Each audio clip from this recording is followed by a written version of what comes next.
I want to tell you a little story today that relates to the second reading of James chapter 2 here about showing partiality, about treating everybody the same. That's a quality that God really displays throughout the scriptures. Really admirable quality that we see in God. He doesn't see as we see, he sees the heart. We see according to the outward appearance. The Lord looks into the heart. He sees us all, and he sees every single one of us with an equal dignity and value. He doesn't care if we have gold rings or shabby clothing. He sees through all that. That's so superficial human thinking to judge a person this way. Now, here's my story. So it begins in 1990. I was on the Appalachian Trail. I'm sure I've told you that before, that I walked up the Appalachian Trail in 1990. It was a crazy idea. My friends and I dreamed up, concocted in a dorm room one night. We're like, hey, let's do this. We're going to walk from Georgia to Maine up the Appalachian Trail.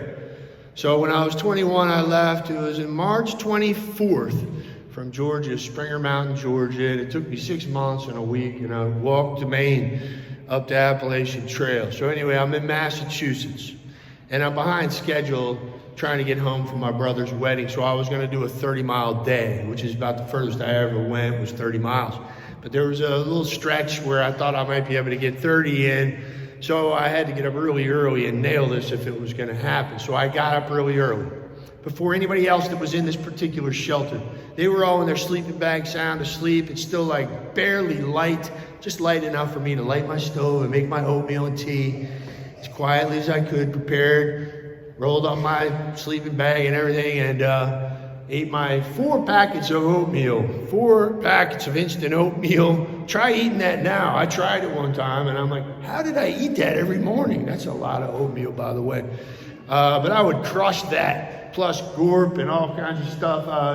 You were just insatiably hungry on the Appalachian Trail. It's all you thought about, food all the time. So anyway, I get up, I'm gone. And the trail pops out onto this country road, which was kind of nice. So I'm walking by these farmhouses, and roosters are crowing and everything. I was enjoying this so much, and I had such a pop to my start of the day. I was like, I'm going to get this done. I'm going to nail this 30-miler. And beautiful day. Well, I sailed right on by the trailhead and missed it entirely because it was going to cut across the field up this ridge, and I walked on by and continued down this road for another half mile past the trailhead, wondering, how come I haven't seen any blazes in a while? What's going on? And I came to a 4-way stop, in a little small town. I'm like, oh no, I just sabotaged myself and harpooned my plan. Oh, I can't believe that. And I stood there in disbelief and irritation, and then I thought, well, suddenly got this funny little feeling. Maybe this is meant to be. Maybe there's a reason I came down here. And it dawned on me, it's Sunday. Maybe I should go to Mass. Wasn't able to get to Mass very often on the Appalachian Trail. I was living in the woods, and I wasn't a priest yet, so... I thought, you know what? I'm going to go to Mass Sunday. How can I pull this off? I look across the street. There's a bed and breakfast. Some people are coming out of it. I walk over to them. I say, this is all like spontaneous. I was like, excuse me, is there a Catholic church around here? They're like, there's one in Lee up the road, and we're headed that way if you want to ride with us. I throw my pack in. Next thing you know, I'm in this stranger's car going into this other neighboring town. They dropped me off in front of this church. I'm telling you, 10 minutes ago, I was sailing down a country road. Now I'm walking into some Catholic church in Lee, Massachusetts. It's just really happened so fast. Put my pack in the foyer, and I walk in. Now, you got to picture my situation. I've been living in the woods for months. Hiking boots and shorts, and a sleeveless tie-dye t-shirt with a bandana on my head, and I probably didn't smell too good, all right? And imagine if I walked in here now looking like that, I would get some strange looks for sure. So this is like some suburban, upscale parish, and here I come walking in, and everyone was just kind of like, I walked and sat up near the front, and no one sat anywhere near me, and no one said anything to me, whatever. So I enjoyed this Mass, just relished it. Oh, it felt so good. And then this lady who was an usher, now she was a Eucharistic minister, I think, but she came up to me at the end of Mass and asked me if I wanted to come to her house for breakfast. I'm like, yeah. I already had breakfast, 4 packages of oatmeal, but I didn't tell her that. So she brings me over to her house. And her husband and their daughter are there with their dog, and she fed me eggs and bacon and toast and whatever, and she saw me packing it away.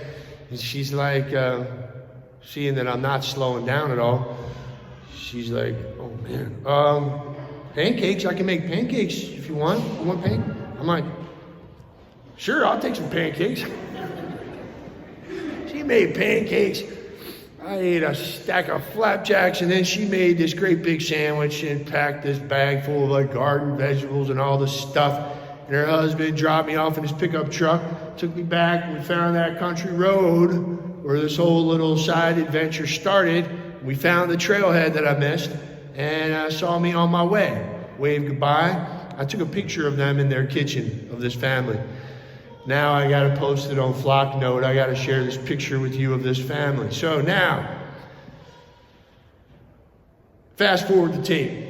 I get back in the trail, went to college, worked for a while after college, and then entered the seminary for 6 years, became a priest. And fast forward, a while into the priesthood. I don't know when this was, 7, 8 years ago. I can't really remember.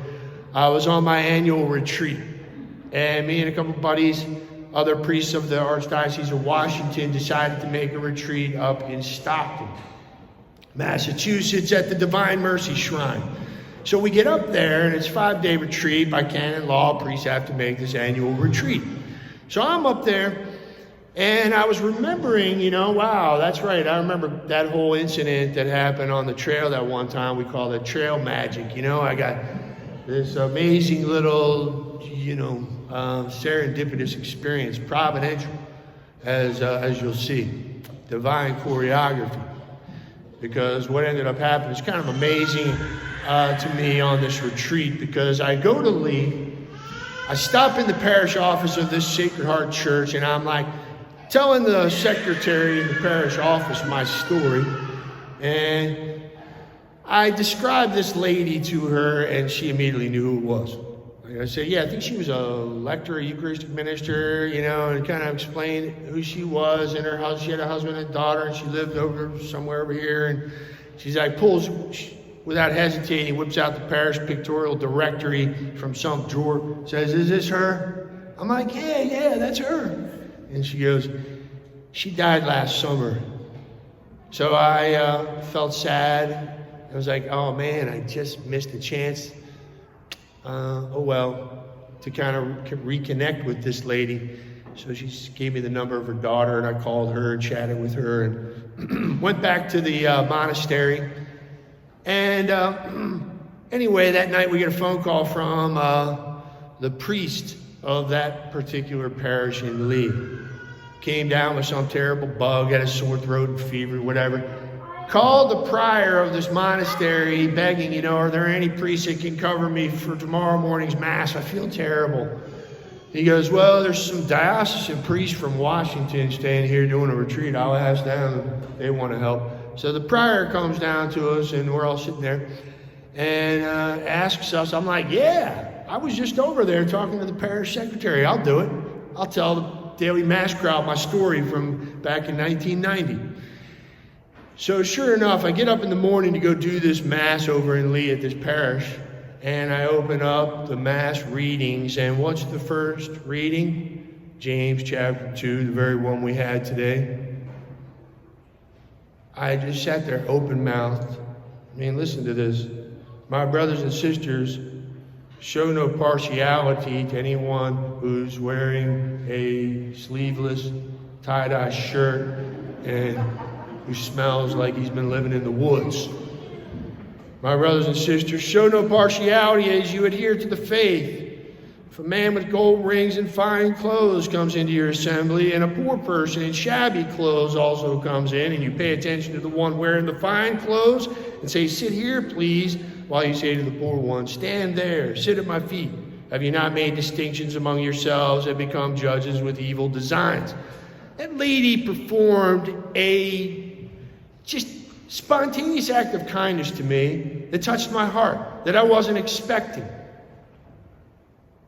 When I got up that morning to celebrate Mass over there and saw this reading from James was the Mass reading for the day, like, what are the odds? I almost looked at it and was like, okay, who's pulling the strings around here? Somebody's orchestrating this. This is divine choreography. I go over there, tell the daily Mass crowd the story, and anyway, just